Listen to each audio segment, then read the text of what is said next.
நமக்கு பிறமொழி சொற்களை கண்டறிக அப்படிங்கிற ஒரு டாப்பிக்கில் இந்த கண்டென்ட் வரும். குல்லாவை பார்த்தியா, குல்லாவை பார்த்தியா, ரிக்ஷாவில் கொஞ்சம் ஜம்ப் பண்ணி உக்காருப்பா, ரிக்ஷாவில் கொஞ்சம் ஜம்ப் பண்ணி உக்காருப்பா, பஜாரை பாரு எவ்வளோ கும்பலாக இருக்குது அப்படின்னு ஞாபகம் வச்சுக்கலாம். அலமாரியில் போர்வையை மடித்து வச்சுருக்கேன். எக்கச்சக்கமாக தெலுங்கு பேசுகிறாங்கப்பா இவங்கெல்லாம். அரபியிலேருந்து வந்திருக்காங்க இவங்க. பேனாவால் கடுதாசி எழுதி போர்வைக்குள்ளே மறைச்சி வச்சுருக்கேன். பேனா கடுதாசி இது ரெண்டுமே போர்ச்சுகீசிய சொல். பேனாவால் கடுதாசி எழுதி போர்வைக்குள்ளே மடித்து வச்சுருக்கேன். பேனாவால் கடுதாசி எழுதி போர்வைக்குள்ளே நான் மறைச்சி வச்சுருக்கேன்ப்பா. அடுத்தது இனாம் உருத்துது.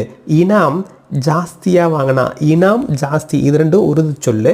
இனாம் ஜாஸ்தியாக வாங்குறீங்களே உங்களுக்கு உறுத்தலையா, இனாம் ஜாஸ்தியாக வாங்குறீங்களே உங்களுக்கு உறுத்தலையா. ரூபாய் இந்துஸ்தானி.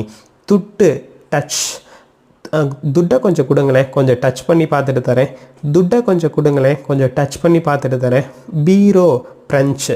பீரோ பிஞ்சிருச்சுப்பா. கடுதாசி போர்ச்சுகீசியம். நன்றி.